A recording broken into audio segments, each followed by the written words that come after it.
What if I told you that one small act of kindness, something as simple as paying for someone's meal, could change your entire life? This is the story of Darius, a poor young black man who gave when he had nothing, and the very next day, a billionaire knocked on his door. What happened next will leave you speechless. But before we dive in, don't forget to like, comment, subscribe, and turn on the notification bell so you never miss a story that could inspire your own journey. Darius was only 27, but life had weighed on him like a man twice his age. The small apartment he rented on the rough side of town was dim, its cracked walls echoing the silence of someone who lived paycheck to paycheck, and lately, without even that. His last job at a local construction site ended 2 months ago after the company downsized. Since then, he had been surviving on odd jobs, helping neighbors carry groceries, painting fences, fixing squeaky doors, anything that brought in a few dollars. But those dollars never stretched far enough. Rent was overdue, the landlord's warnings were piling up, and the fridge was nearly empty. That evening, Darius walked into a small diner on Main Street. He hadn't eaten all day, but hunger wasn't the reason he was there. He had managed to scrape together just enough coins for a cup of black coffee. He told himself it was enough, to keep him warm, to give him a place to sit for an hour without thinking of the problems waiting back home. As he stirred his bitter coffee, he noticed an elderly couple at the corner booth. Their hands were trembling as they looked over the menu, whispering to each other. Darius's sharp ears picked up the words.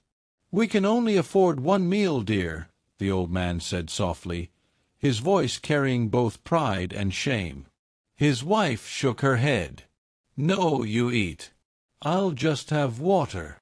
Darius's chest tightened. He knew that hunger. He knew the embarrassment of counting pennies in public. For a moment, he glanced at his own nearly empty wallet. He barely had enough to cover his rent, let alone someone else's food. But then he remembered his mother's words before she passed. "Son, kindness is the only treasure the world can't steal from you. Give, even when you have little. That's when it means the most." Taking a deep breath, Darius stood and walked over to the counter. He told the waitress quietly, "Put their meal on my bill. Don't tell them it's from me." The waitress looked at him in surprise. "Are you sure? That'll be more than what you've ordered." Darius nodded firmly. "I'm sure." The old couple never found out who had paid. But Darius saw the relief in their eyes when the waitress brought out 2 plates of steaming food, telling them, "It's been taken care of." The couple held hands, smiling like children, whispering thanks to no one in particular. Darius returned to his lonely table, sipping his bitter coffee with a small smile. For the first time in weeks, he felt full, not in his stomach, but in his soul. What he didn't know was that this small act of kindness, performed in the quiet corner of a forgotten diner, would ripple into something far greater than he could ever imagine. The next morning, Darius woke to the sound of rain hammering against his thin window panes. His apartment smelled faintly of dampness and old wood, the kind of scent that reminded him of all the repairs his landlord never cared to make. He groaned as he sat up on the worn-out couch that doubled as his bed. His back ached, but it was nothing new. He shuffled toward the kitchen, hoping there might still be a slice of bread left from the week before. All he found was a half-empty jar of peanut butter and some stale crackers. He sighed, scooped a little onto one cracker, and called it breakfast. As he chewed slowly, his mind replayed the night before, the smile on the elderly woman's face, the way the man's shoulders had relaxed when the meal arrived. It had been worth it. He had gone to bed hungry, but his heart had felt lighter. Just as he sat down to flip through the classifieds for work, a sharp knock rattled his door. Who could that be? He thought. He rarely had visitors. Another knock came, louder this time. "Mr. Darius, a deep voice called from outside. Darius froze. Hardly anyone knew his name here. He slowly approached the door and peeked through the rusty peephole. What he saw made him blink twice. A tall man in a black suit stood under the dripping rain, holding an umbrella. Behind him, parked on the curb, was a sleek black car that didn't belong on his run-down street. The kind of car Darius had only seen in magazines. "Mr. Darius?" the man repeated, his tone polite but firm. Darius hesitated, his hand hovering over the doorknob. Was this the landlord? No, landlord didn't dress like that. Bill collector. Or something worse. Finally, he opened the door a crack. "Yeah, that's me." The man gave a slight bow. "Good morning, sir. I'm here on behalf of Mr. Whitmore." "Who?" Darius asked, his brows furrowed. "Mr. Charles Whitmore," the man clarified. "The billionaire philanthropist. He would like to speak with you." Darius almost laughed. "Right. And I'm supposed to believe a billionaire sent you to my broken-down apartment in the rain." The man's expression didn't change. "It is no joke, sir. Mr. Whitmore was deeply moved by something you did last night at the diner. He insists on meeting you today." Darius's heart skipped. The diner? The elderly couple? He had no idea who they were, but suddenly everything connected in his mind like pieces of a puzzle falling into place. Before he could respond, the man stepped aside and gestured to the car. "Please, sir. Mr. Whitmore is waiting." For the first time in years, Darius felt his life teetering at the edge of something unexpected, something enormous. He swallowed hard, staring at the black car through the rain. Little did he know, opening that door had just changed his destiny. Darius stood frozen in the doorway, the rain tapping against the umbrella of the suited man as if urging him to decide. He glanced down at his worn sneakers, his frayed jacket, and then at the polished car waiting by the curb. Everything about this situation felt unreal, like he had accidentally stepped into someone else's story. "Look, man," Darius finally said, his voice cautious. "I think you've got the wrong person. I'm just nobody. I didn't do anything special." The man in the suit gave him a knowing smile. "Mr. Whitmore disagrees. Please, at least hear him out." Darius rubbed the back of his neck, torn between suspicion and curiosity. What could a billionaire possibly want with him? He thought of his mother's words again, about kindness being a treasure. Could it be that his small act at the diner really had reached someone so powerful? Reluctantly, he stepped outside. The man quickly opened the rear door of the black car. Inside, the leather seats gleamed, and the faint smell of cedar and expensive cologne filled the air. Darius slid in nervously, his calloused hands resting awkwardly on his knees. Moments later, the car pulled away from the cracked sidewalks of his neighborhood and merged into the smoother roads leading uptown. Through the window, Darius watched as run-down convenience stores gave way to shining skyscrapers and polished boutiques. It was like crossing into another world. Finally, the car stopped in front of a towering glass building, the Whitmore Plaza.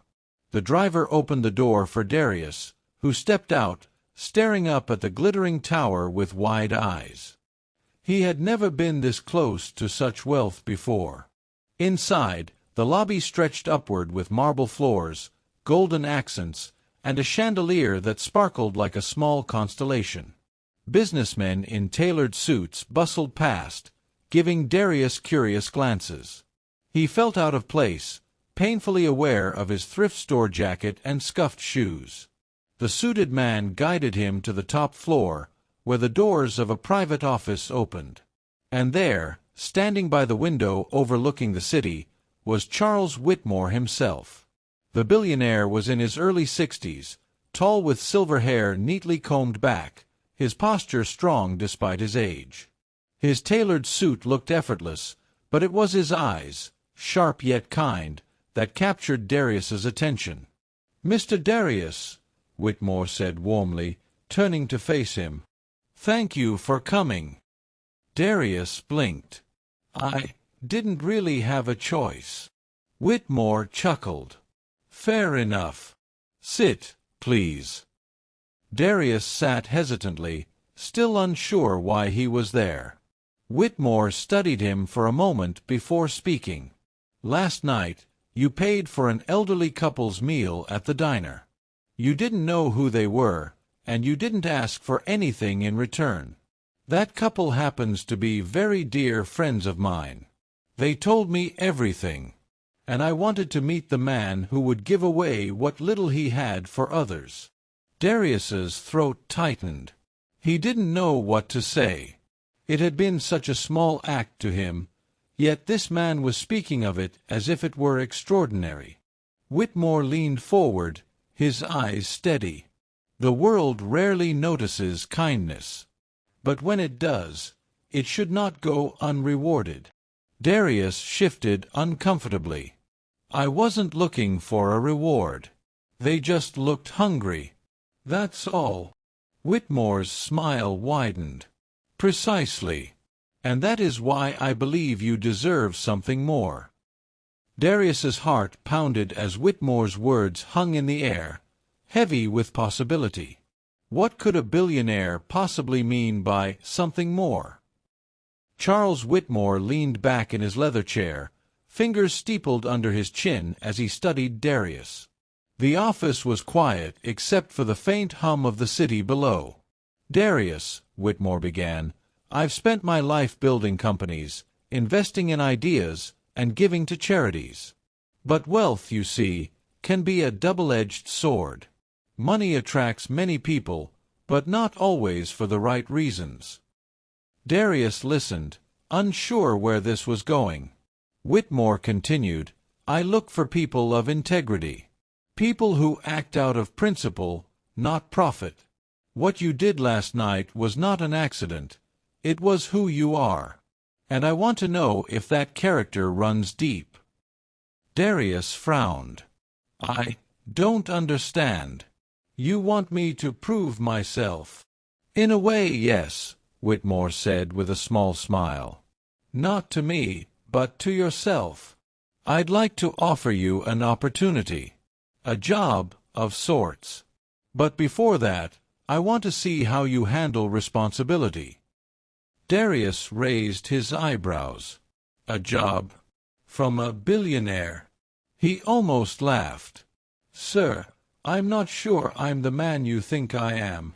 I've been struggling just to keep the lights on. I don't have a degree, I don't own a suit, and—" Whitmore held up a hand, silencing him. "None of that matters to me. What matters is honesty, heart, discipline." He stood, walked over to a mahogany cabinet, and pulled out a small black envelope. Handing it to Darius, he said, "Inside is a prepaid card with $5,000.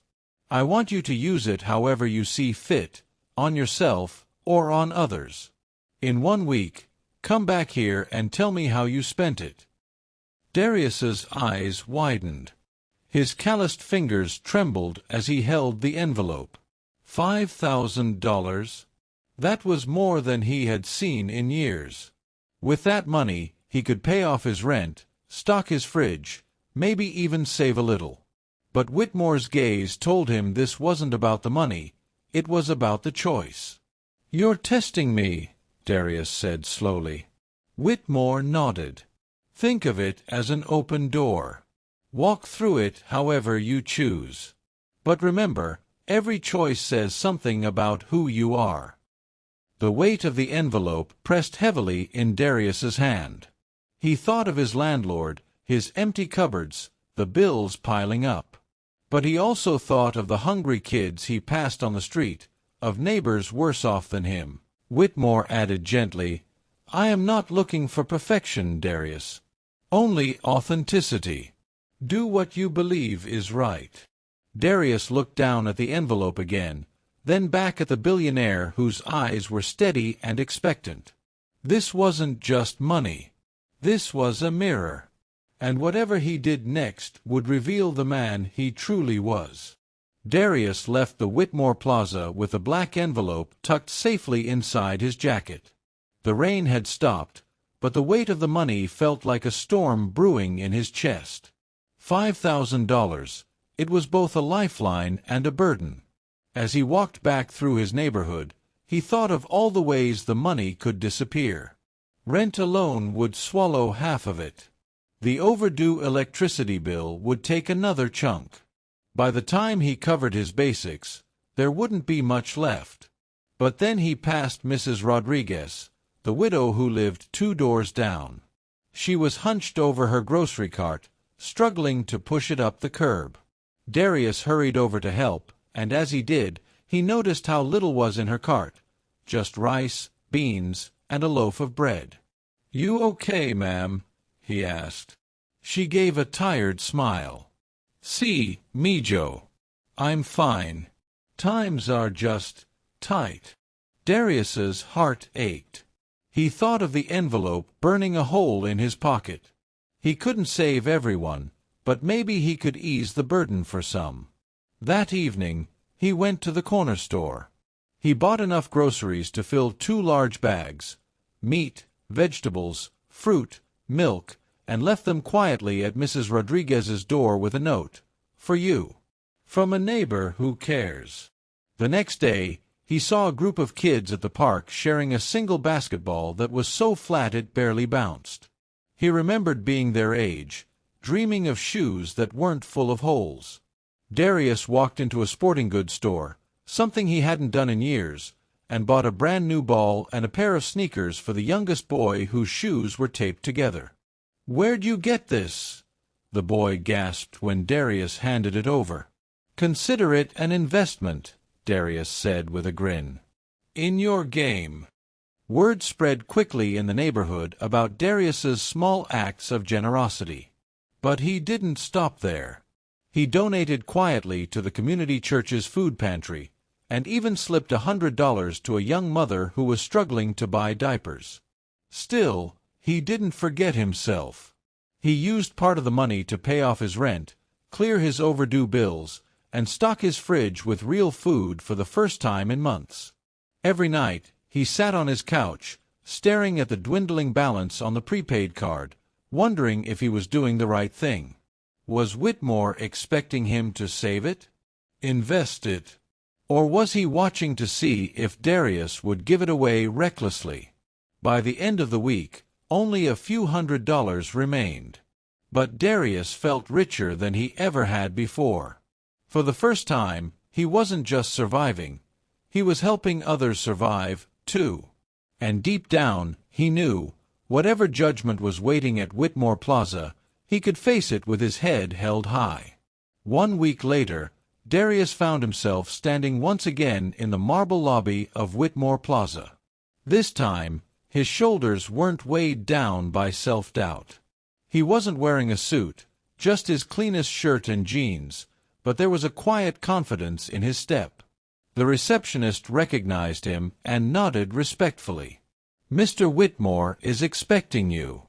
Upstairs, Whitmore's office looked just as it had before, floor-to-ceiling windows, the city spread out like a kingdom beneath him.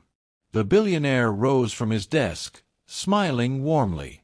"Welcome back, Darius. I trust you made your choices." Darius nodded, handing over the prepaid card. "There's not much left on it, but I hope I spent it wisely." Whitmore leaned back in his chair. "Tell me." So Darius did. He spoke about the groceries for Mrs. Rodriguez, the basketball and sneakers for the kids, the diapers for the young mother, the donation to the food pantry. He admitted he had also paid his rent and bills, because survival was necessary if he was going to keep helping others. Whitmore listened without interrupting, his eyes twinkling with something like pride. When Darius finished, silence filled the room for a long moment. "Most men," Whitmore said finally, would have spent it all on themselves. You gave what you could to others, even when you needed it most. That tells me everything I need to know." Darius shifted uneasily. "So, what happens now?" Whitmore stood, walking toward him. "Now, I make you an offer. Not of charity, but of opportunity." Whitmore led Darius to a side office where a group of young men and women were gathered around desks, computers humming, phones ringing. "These," Whitmore explained, "are part of my foundation. We fund programs to lift up struggling communities, food drives, scholarships, housing projects. But I need people who understand struggle. People who don't just sympathize but empathize." He turned to Darius. "I want you to join my foundation. Work with us. Help direct resources to those who need them most. Your experience, your heart, is your qualification." Darius's eyes widened. "Me? But I've never worked in an office. I don't know anything about business." Whitmore smiled. "You know people. You know hardship. That's more valuable than spreadsheets. Skills can be taught. Compassion cannot." Tears welled in Darius's eyes. For years, he had been dismissed as just another man from the wrong side of town, struggling to survive. And now, here was a billionaire telling him he was not only seen, but needed. "I don't know what to say," Darius whispered. "Say yes," Whitmore replied. Darius took a deep breath, his heart pounding, and nodded. Yes. For the first time in his life, he wasn't just fighting to survive. He had a purpose. Months passed, and Darius grew into his new role at the foundation. At first, he stumbled over simple things, emails, schedules, meetings, but Whitmore assigned him a mentor, and slowly he found his rhythm. He visited shelters, spoke with struggling families, and helped launch initiatives that directly impacted his neighborhood. Wherever he went, people listened, not because he was rich, but because he was one of them. He understood their pain, and they knew it. One evening, as he walked home through his old block, he passed Mrs. Rodriguez again. This time, her cart was full. She waved at him cheerfully. The kids at the park were playing with not one but several basketballs, their laughter echoing into the twilight. And the young mother he had once helped now smiled proudly as she pushed her baby in a stroller. Darius smiled to himself. The ripples of one small act of kindness had grown into waves. Back at Whitmore Plaza, Charles Whitmore called him into the office. "Darius, I've been watching your progress. You've not only done the work, I dare say you've transformed it. I want you to take on more responsibility. In time, this foundation may even be yours to lead." Darius's jaw dropped. "Me? Led?" Whitmore nodded firmly. "Yes. Kindness built this journey. Let it guide you forward." As Darius left the office that night, he looked up at the glittering skyline. Months ago, he had been a man with an empty wallet, sipping black coffee in a corner diner. Today, he was a man with open hands, lifting others as he rose. And he finally understood his mother's words, "Kindness is the only treasure the world can't steal from you." For Darius, that treasure had opened doors he never imagined. And it all began with a meal he couldn't afford, given to strangers who turned out to be the key to his destiny.